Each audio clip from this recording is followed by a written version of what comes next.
और माया देवी इतनी प्रबल हैं कि वो तो जो भगवान का भजन करना चाहे परीक्षा लेती हैं कि क्या ये वास्तव में प्रभु का भजन करने लायक ये व्यक्ति है या नहीं है। कि बच्चे आध्यात्मिक जीवन में प्रवेश कैसे करें।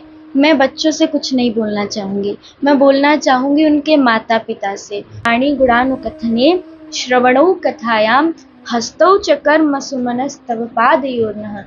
हम खा रहे हैं, हम पी रहे हैं, हम जाग रहे हैं, हम सो रहे हैं, जी रहे हैं, सब उसकी कृपा से हो रहा है।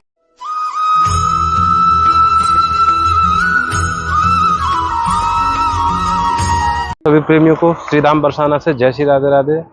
प्रेमियों, भारत भूमि शुरू से ही ज्ञानी, तपस्वी, तेजस्वी, वेदज्ञों, व्यासों की भूमि रही है। उसी कड़ी में प्रेमियों, आज श्री जी की कृपा से आज आप और हम एक बाल विदुषी के दर्शनों में चल रहे हैं। बाल विदुषी लक्ष्मी जी उनका नाम है। और प्रेमियों, उनसे जो श्री जी की कृपा से उनके जो दर्शन को जो अवसर मिला वो श्री जी की कृपा रही। और आपसे एक चीज़ मैं विशेषता बता दूं प्रेमियों, उनकी आयु, चूँकि बाल विदुषी हैं तो आयु उनकी अधिकतम 11 या 10 इसके आसपास उनकी आयु है। और जो उनके वचन हैं, उनका जो सत्संग को जो आनंद है उनके श्रीमुख से सुनने को, वो बिल्कुल ही अलौकिक है। तो प्रेमियों, आज आप और हम एक ऐसे दर्शनों में चल रहे हैं क्योंकि उनके विषय में बिल्कुल भी एक शब्द भी नहीं पता है, केवल उनके दर्शन करे हैं और 2 शब्द उनके कानों में पड़े हैं। इसी से बिल्कुल हृदय कृतार्थ है, श्री जी की कृपा है। तो आपसे प्रेमी एक निवेदन है कि आप ये सत्संग में जुड़े रहें और उनकी जो वाणी सुने और जो उनको बिल्कुल ठहराव है, जो समझाने को, यानी उनको जो बोलने को, उच्चारण करने को, जो उनके पास जो श्री जी की कला है वो अलौकिक है प्रेमियों। और आपसे एक निवेदन ये है, क्योंकि प्रेमियों अभी हम बरसाना में भी खड़े हुए हैं, आप पीछे बोर्ड देख रहे होंगे, बरसाना आगमन में आपका स्वागत है। तो यहाँ से अब हम सीधे रास्ता ऐसे तय करेंगे मथुरा होते हुए। यहाँ से करीब करीब वो श्री जी की जो कृपा पात्र हैं, यहाँ से करीब करीब 120 या 25 किलोमीटर की दूरी पर निवास करते हैं आगरा में। तो उन्हीं के दर्शनों में आप और हम चल रहे हैं प्रेमियों। आपसे निवेदन है आप ये पूरे सत्संग में जुड़े रहें और कमेंट में इतना तो अवश्य बता देना प्रेमियों, जिससे कि हमें आपको जो कृपा प्रसाद है, जो आशीर्वाद है, वो हमें कमेंट के माध्यम से मिले कि सत्संग कैसा रहे, कैसे आनंद आए। तो प्रेमियों, ज़्यादा समय बिल्कुल भी नहीं ले रहे, क्योंकि उन श्री जी की जो कृपा पात्र उनके दर्शनों में चल रहे हैं, वहाँ पर बैठ के जो उनके चरणों में बैठ के आनंद आवेगा वो आप और हम साथ मिल के लेंगे। और आपसे निवेदन है पूरा सत्संग सुने प्रेमियों। और आपको यदि ये श्री जी की कृपा से जो ये सत्संग का जो चैनल है प्रेमियों, आप सब्सक्राइब जरूर कर लिया, ताकि आप और हम मिलकर ऐसे ही सत्संगों के दर्शन करते रहें, महात्माओं के उनके चरण स्पर्श करते रहें। जय श्री राधे प्रेमियों। अब हम चल रहे सीधे वहीं पे और उनको दंडवत प्रणाम करेंगे और उनसे जो कृपा प्रसाद मिल जाएगा उसका आनंद लेंगे।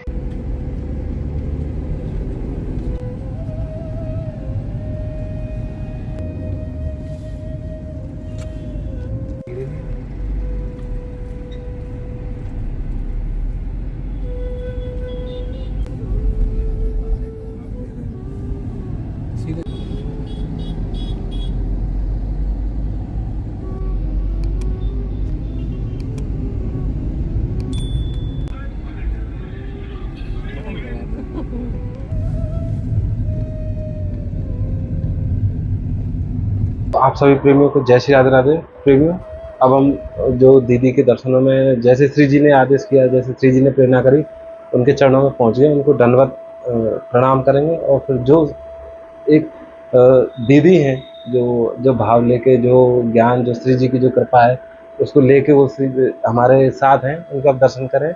और सबसे पहले तो दीदी आप ये दंडवत प्रणाम स्वीकार कर लो मेरे। श्री राधे राधे दीदी, जय श्री राधे राधे।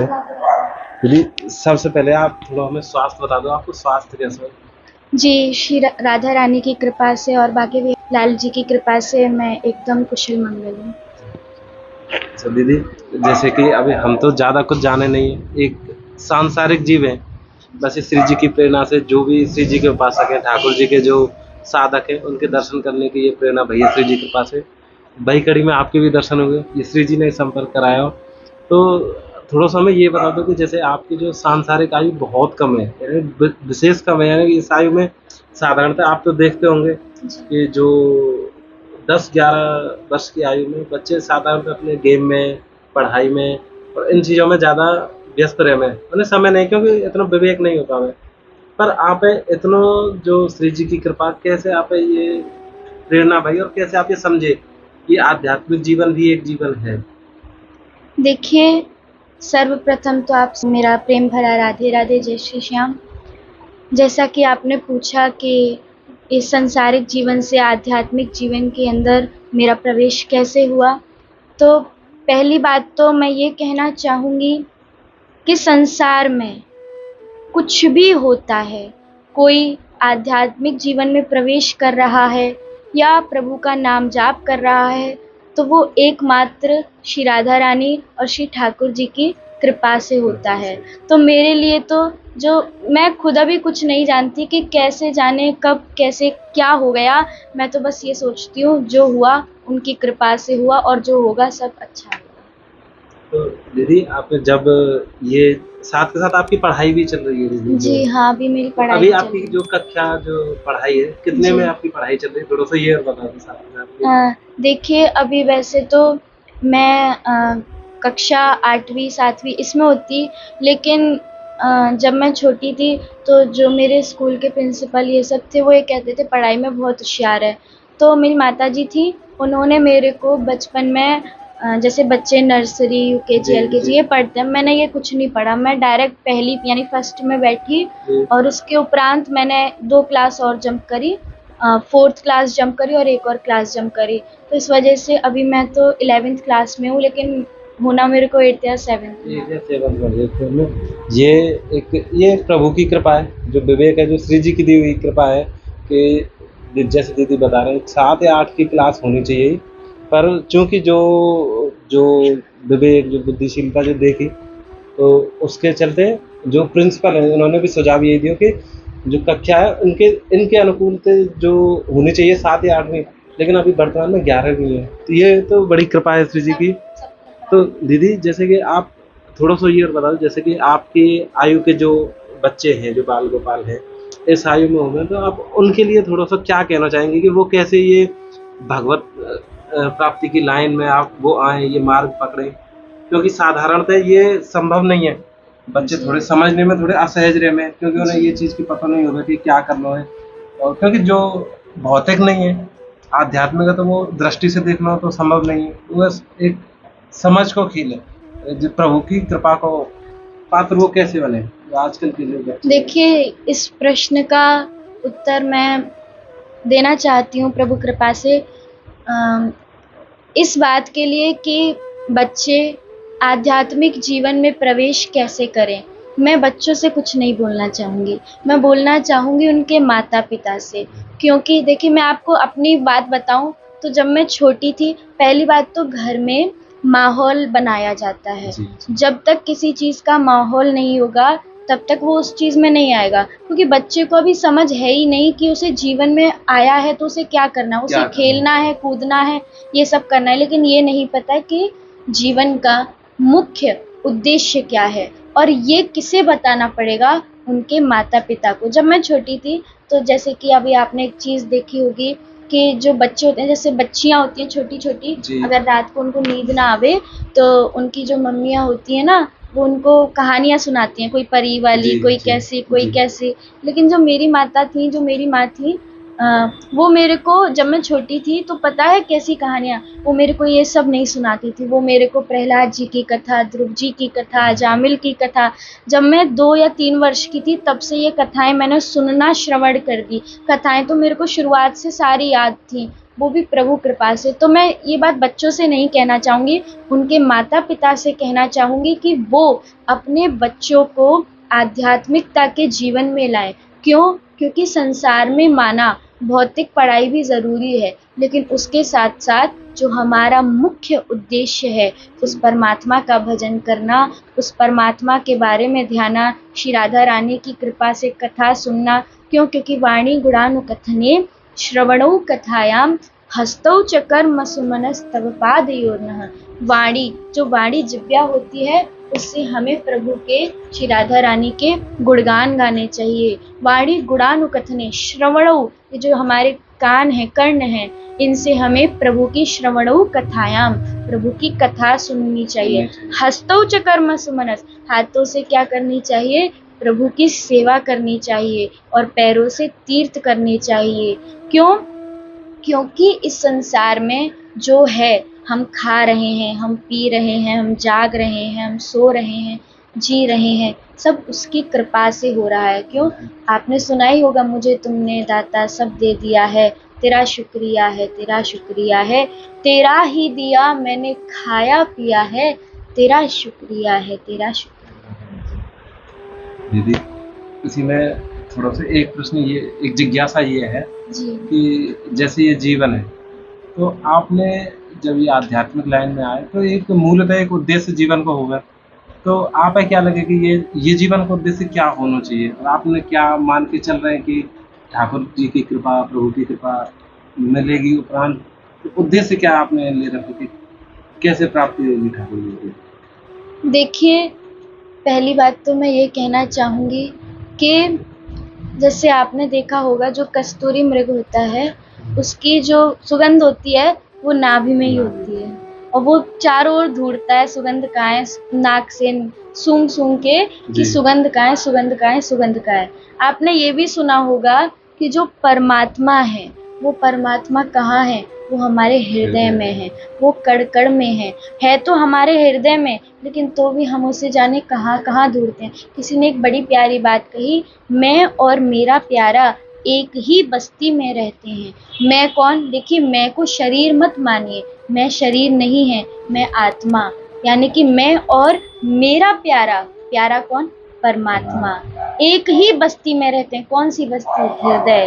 किस्मत का खेल देखो, फिर भी मिलने को तरसते हैं। तो प्यारे, ये तो किस्मत का खेल है। और माया देवी इतनी प्रबल हैं कि वो तो जो भगवान का भजन करना चाहे, परीक्षा लेती हैं कि क्या ये वास्तव में प्रभु का भजन करने लायक ये व्यक्ति है या नहीं है। तो जो होता है सब उनकी कृपा से होता है, और ये बात हमको स्वयं जाननी पड़ेगी। देखिए, मेरे मन में और कभी कभी मैंने सबसे एक प्रश्न सुना है कि जब हम सबको पता है कि मृत्यु एक ना एक दिन आनी है, लेकिन तो भी कोई इस बात को मानता क्यों नहीं है?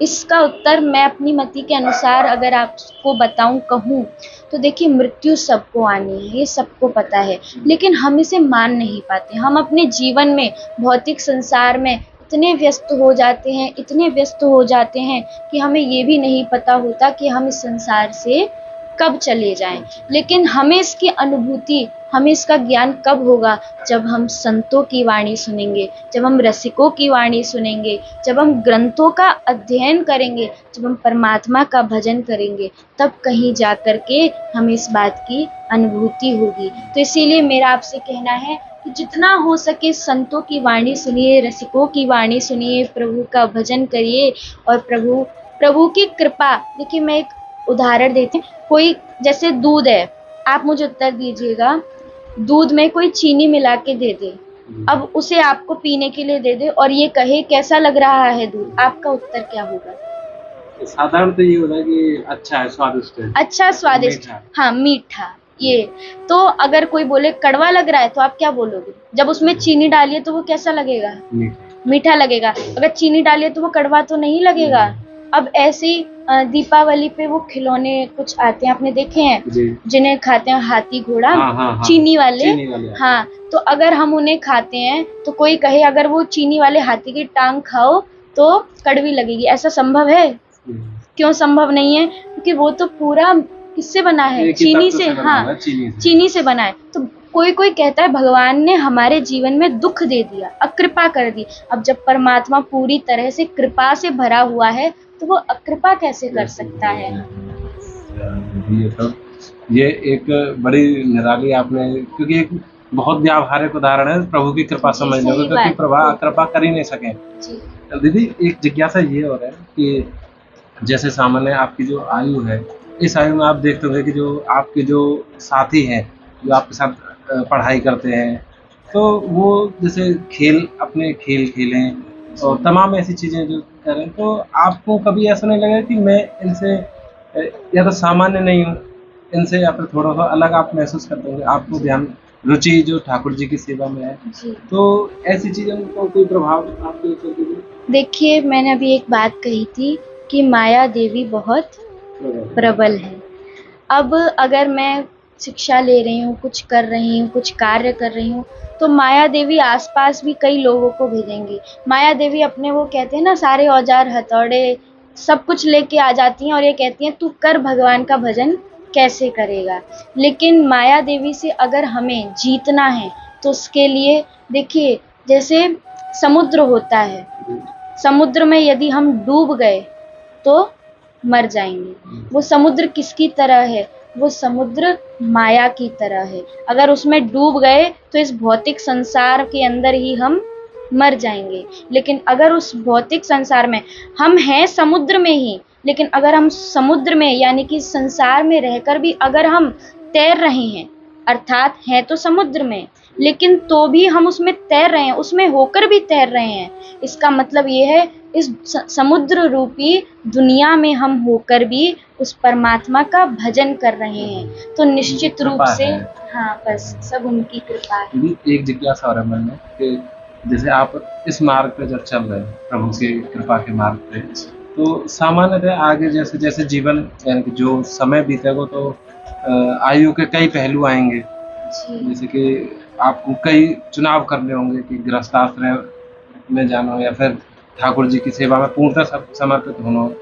तो में जैसे जो परिवारजन हैं या फिर जो आपके पास पड़ोस है, तो उनकी राय कैसी है आपके प्रति? वो किस भाव से आपको देखें कि आप अभी से जो विदुषी स्वरूप में है, ये प्रभु की कृपा है कि इतनी कम आयु में आप ये स्वरूप श्री जी ने ठाकुर जी ने दिया है, तो उन चुनावन में आप कैसे कैसे निर्णय लेंगे कि यदि हालांकि ये सवाल नहीं करने चाहिए, ये जिज्ञासा नहीं करनी चाहिए, लेकिन फिर भी यदि एक आम तौर पर पूछी जाए तो आपको क्या लगे कि ये कौन सा जीवन आध्यात्मिक जीवन में या फिर गृहस्थाश्रम में कौन से उचित रहेंगे आपके अनुसार? देखिए, आपने जो प्रश्न किया है बड़ा ही सुंदर प्रश्न है।